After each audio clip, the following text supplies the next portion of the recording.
Hello everyone, I am नवीन कुमार। और एक company है जो कि राइट इशू से अपने कुछ पैसे उठाने का ट्राई कर रही है। कंपनी का नाम है पीएमसी फिनकॉर्प। अब इसका जो वैल्यूएशन चल रहा है वो 271 करोड़ रुपीस का चल रहा था। दैट मीन्स कंपनी इतनी बड़ी है आज के दिन। अभी कंपनी स्टॉक मार्केट से कुछ पैसे उठाने का ट्राई कर रही है, लगभग 49 करोड़ रुपीस। लगभग 50 करोड़ रुपए से ऊपर उठाने का पैसे की जरूरत पड़ती है, तो फिर कंपनी को सेबी के पास में कागजात फाइल करने पड़ते हैं। बट यहाँ पर कंपनी उस झंझट से बचने के लिए कि सेबी फालतू में कीड़ा करे, तो यहाँ पर 50 करोड़ रुपए से कम ही उठा लो, 1 करोड़ रुपए। तो बेसिकली ये सेबी की स्क्रूटनी से बचने के लिए भी कंपनियां करती हैं। तो यहाँ पर कंपनी ने 2.75 पर शेयर के हिसाब से कंपनी एक्स्ट्रा शेयर्स देना चाहती है। जिनके पास में ऑलरेडी इस कंपनी के शेयर्स हैं उन लोगों को पहली अपॉर्चुनिटी उनको दी जा रही है जिनके पास में शेयर्स हैं, बाकी दूसरे लोग भी खरीद सकते हैं। कैसे, उसके आगे बात करते हैं। तो यहाँ पे 3 शेयर जिसके पास में, उसको 1 शेयर एक्स्ट्रा मिलने वाला राइट इशू के थ्रू, और उसको पेमेंट करना पड़ेगा 2.75 का पर शेयर अगर एक्स्ट्रा वाला शेयर चाहिए तो। और और वो पे कर सकता है। और वो जो उसकी पेमेंट की जो डेट है आखिरी, वो है 19 नवंबर। 19 नवंबर तक अगर पेमेंट कर देता है अपने नेट बैंकिंग, इंटरनेट बैंकिंग, जो आपके पास में बैंक है उसके इंटरनेट बैंकिंग के थ्रू, आपके डीमेट और ट्रेडिंग अकाउंट से पेमेंट नहीं होता है इन शेयर्स का एक्स्ट्रा वालों का। आपके डीमेट एंड ट्रेडिंग अकाउंट में दिखते ज़रूर हैं, बट इनसे वहाँ से पेमेंट नहीं होता है इनका। आपको इंटरनेट बैंकिंग के थ्रू करना पड़ेगा। अगर नहीं है आपके पास में इंटरनेट बैंकिंग, तो आपको चालू करवानी पड़ेगी बैंक जाके। नेक्स्ट अगर देख लेते हैं, तो यहाँ पर जो कंपनी है और पैसे क्यों उठाना चाह रही है, तो यहाँ पर ये जो कंपनी एनबीएफसी है, एक आरबीआई रजिस्टर्ड एनबीएफसी है, but is a not systematically important नहीं है, नॉन सिस्टमेटिकली इम्पोर्टेंट है। तो एनबीएफसी रजिस्टर्ड है, तो ये जो नॉर्मल काम होते हैं, जैसे एनबीएफसी क्या करती हैं, डिपॉजिट्स नहीं लेती हैं, किसी को लोन पे पैसे चाहिए होते हैं लोन पे पैसे दे देती है। बाकी ये साथ में दूसरे काम है, इन्वेस्टमेंट्स भी करती है, जैसे स्टॉक्स के अंदर में ट्रेडिंग भी करती है। ये कंपनी की जो एम्प्लॉयज़ हैं वो कंपनी के बिहाफ पे करते हैं ऑफ कोर्स। तो उनके और पैसों की ज़रूरत है, तो वो ये और पैसे उठा करके और अच्छी ट्रेडिंग करना चाहते हैं। इनकी किस्मत और आजमाना चाहती है कंपनी कि हम ट्रेडिंग के अंदर में कितना अच्छा पैसा कमा सकते हैं। साथ में लोन भी देने का काम करती है, तो इंटरेस्ट के थ्रू भी कंपनी पैसा कमाती है। नव दैट्स अ गुड थिंग। सो पैसे उठा के कंपनी हो सकता है कि और अमीर बन सकते हैं, इंटरेस्ट के थ्रू भी और ट्रेडिंग के थ्रू भी।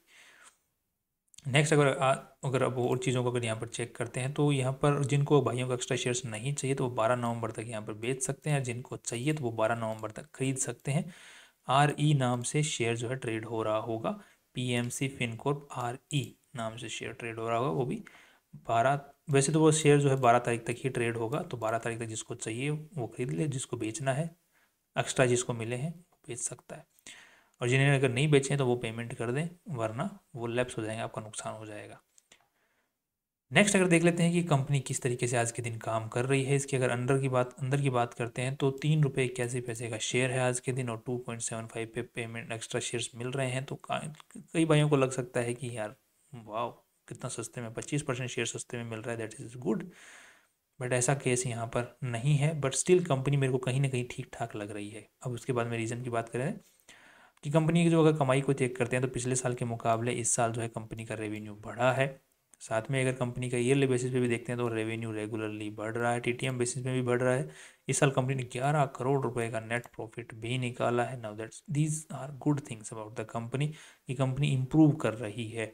अब यहाँ पे अगर कंपनी के चार्ट को चेक करते हैं, तो यहाँ पर हमें चार्ट में देखने को मिल रहा है, यहाँ पर एक बूम देखने को मिल रहा है 2021 के बाद में, अक्टूबर 2021 के बाद में एक अच्छा खासा बूम देखने को मिल रहा है। इसी चार्ट को अगर हम पीई में कन्वर्ट करते हैं, तो यहाँ पर हमें देखने को ये भी मिल रहा है कि कंपनी उस वक्त जब 2021 में बूम आया था इसमें, तो इसका अर्निंग पर शेयर जो था, मतलब सॉरी, ये जो अर्निंग पर शेयर मतलब पॉजिटिव कमाई कर रही थी कंपनी, पर शेयर के हिसाब से पॉजिटिवली कमाई कर रही थी। तो इसके अंदर में एक अच्छा खासा बूम देखने को मिला था, जिसकी वजह से इसका जो पी रेशियो है वो सुधर गया था। उस वक्त वो भी 50-60 के आसपास था। अभी रिसेंटली भी ये देखा गया कि अर्निंग पर शेयर फिर से सुधर गया है, बट स्टिल कंपनी का पी रेशियो भी सुधर रहा है, बट कंपनी का जो स्टॉक है वो उतना नहीं भागा है जितना पहले भागा था। यहाँ पर अगर हम लोग देखते हैं तो पी सुधर रहा है, तो कंपनी का स्टॉक ऊपर जा रहा है, बट उतना अभी तक नहीं भागा जैसे पहले। अगर इस टाइप से अगर बूम आता है अगेन, अगर बड़ा बूम आएगा तो फिर और ऊपर जा सकता है एज पर चार्ट, राइट। कमाई ठीक कर रही है कंपनी के ऊपर में, कोई लोन वोन आज के दिन है नहीं, अदर लाइबिलिटीज़ भी नहीं है ज़्यादा कुछ, और बोरोइंग्स भी नहीं है। 130 करोड़ रुपए कंपनी के अंदर में आज के दिन लगे हुए हैं, और सारे पैसे जो है मैक्सिमम लोन में ही लगे हुए हैं, लोन एंड एडवांसेस में लगे हुए हैं। इसके अलावा कंपनी ने 11 करोड़ रुपए की इन्वेस्टमेंट भी कर रखा है, जिससे कंपनी जो है ट्रेडिंग करती है। अगर कंपनी की एनुअल रिपोर्ट उठा के यहाँ पर देखते हैं 2024 के डेटा की, तो यहाँ पर साफ साफ अपने को देखने को मिल रहा है कि कंपनी का जो पैसा है 110 करोड़ रुपए लोन्स में लगा हुआ है, 21 करोड़ रुपए की इन्वेस्टमेंट्स में पैसा लगा हुआ है। That's again a good thing. But point ये है कि गुड इतना ही गुड है कि जैसे यहाँ पे देखने को अगर हम लोग इसकी बात करते हैं कंपनी के पीएनएल स्टेटमेंट में, revenue from operations, that means कि कंपनी ने लोन से पैसे कमाए इतने सारे, profit on purchase and sale of investment, यहाँ कंपनी ने ट्रेडिंग की है फ्यूचर्स एंड ऑप्शंस के अंदर में और शेयर्स के अंदर में, तो वहाँ से कंपनी ने इस बार 4 करोड़ रुपए कमाए हैं, जबकि कंपनी ने पिछले साल जो है 9.5 करोड़ रुपए गंवाए थे फ्यूचर्स एंड ऑप्शंस में ट्रेडिंग कर करके। तो हो सकता है इस साल कमाई हो गई, हो सकता है अगले साल फिर से कमाई ना हो, देयर आर चांसेस, राइट। तो कंपनी बट कंपनी का क्या है कि यहाँ से अच्छा खासा रेवेन्यू आ रहा है, इंटरेस्ट के थ्रू अच्छा खासा रेवेन्यू आ रहा है, जिसकी वजह से कंपनी हर बार बच जा रही है, दैट्स गुड। बट इसको ट्रेडिंग नहीं करनी चाहिए यार, इन्वेस्ट शेयर्स बाजार में इन्वेस्ट करो और छोड़ दो। कैश फ्लो की अगर बात करते हैं तो कंपनी ने पिछले साल कैश फ्लो नेगेटिव है क्योंकि कंपनी का अच्छा खासा नुकसान हुआ था, और इस साल जो कैश फ्लो पॉजिटिव भी होगा, इस बार अच्छा खासा फायदा हुआ है कंपनी को, तो कैश फ्लो भी ठीक है, बाकी चीज़ें भी ठीक दिख रही हैं। अब पॉइंट ये है कि कंपनी के अंदर में और 50 करोड़ रुपए और आ जाएंगे तो कंपनी का जो 130 करोड़ रुपए की बैलेंस शीट जो है बढ़ के कितनी हो जाएगी, 180 करोड़ रुपए की। 180 करोड़ रुपए कंपनी कुछ पैसे जो है लोन पे देगी और कुछ पैसों से ट्रेडिंग करेगी फिर से, तो वहाँ से कुछ ना कुछ पैसा फ्यूचर में अगेन कमाने की उम्मीद है। तो मुझे लगता है कि इस कंपनी में जो भाई लोग 50,000 रुपये लेके या 10,000 रुपये ला के 1 लाख रुपये या 5 लाख रुपये या फिर 10 लाख 20 लाख रुपये ला करके स्टॉक मार्केट से सोचते हैं कि अब तो हम करोड़ों कमाएंगे, उन लोगों के लिए ये कंपनी थोड़ी ठीक है। वहाँ तो मुझे लग रहा है कि पुक्का डूबेंगे, यहाँ कुछ चांसेस हैं कि शायद ये लोग एक्सपर्ट हो गए होंगे अब तक गंवा गंवा के, तो हो सकता है कि आपके पैसे बच जाएं यहाँ पर, क्योंकि यहाँ से इंटरेस्ट भी पैसा कमा रही है और एफएनओ से भी थोड़ा बहुत कमा रही है, कभी कमा रही है, तो ऑन एन एवरेज आप ठीक ठाक रह लोगे यहाँ पर। और कोई बड़ा बूम आ गया तो फिर हो सकता है कि आपके 4-5 गुना भी हो जाएं। बट वहाँ अगर आप एफएनओ ट्रेडिंग में सोच के अगर बैठे हो कि 10 साल 10 लाख रुपए से मैं 2-4 करोड़ रुपए बना लूँगा 1-2 साल में, तो भाई वो 10 लाख भी जाएंगे और पीछे जो घर बचा है वो भी जाएगा। अब काफ़ी लोग बोलेंगे कि डिमोटिवेट कर रहे, और क्योंकि मैं इस कोयले की खान में गुजरा हुआ हूँ, इस कोयले की खान से गुजरा हूँ, तो हमें सिखाने वाले बहुत आ चुके हैं।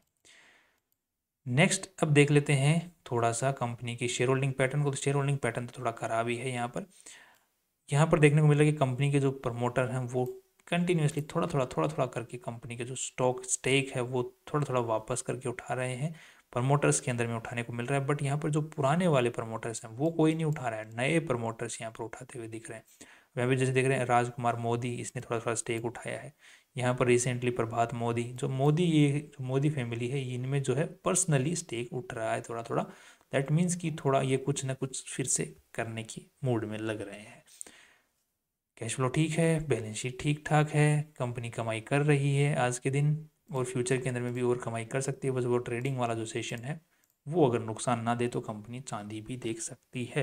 कंपनी का स्टॉक अभी पेनी स्टॉक कैटेगरी के अंदर में आ रखा है 3.75, तो यहाँ से हो सकता है ऊपर चला जाए, हो सकता है नीचे भी चला जाए, there are chances. But still बाकी सारी जो और बहुत सारी कंपनियां मार्केट में बिल्कुल ही फर्जी चल रही हैं उनके मुकाबले थोड़ी ठीक है, राइट। कंपनी जो चाह रही है वो पेनी स्टॉक कैटेगरी में अपने स्टॉक का प्राइस को रखने की कोशिश कर रही है, और साथ में ही 50 करोड़ से नीचे लेके तो स्क्रूटनी से भी बचना चाह रही है। तो these are some things are negative but positive things are more than negative things about this company. So I am hopeful कि ये थोड़ी बहुत ऊपर जा सकती है, बस एम्प्लॉयज़ एफएनओ में नुकसान ना करें, right. That's all from my side. बाकी I am positive in long run, in short run promoters कहीं भी भगा के लेके चला जाए या फिर जो ऑपरेटर्स होते हैं वो ऊपर भगा दें, राइट। बाकी I hope you like this video and the things that I have provided in this video, the knowledge I have provided, information that I have provided. Finally, see you tomorrow with new informative video.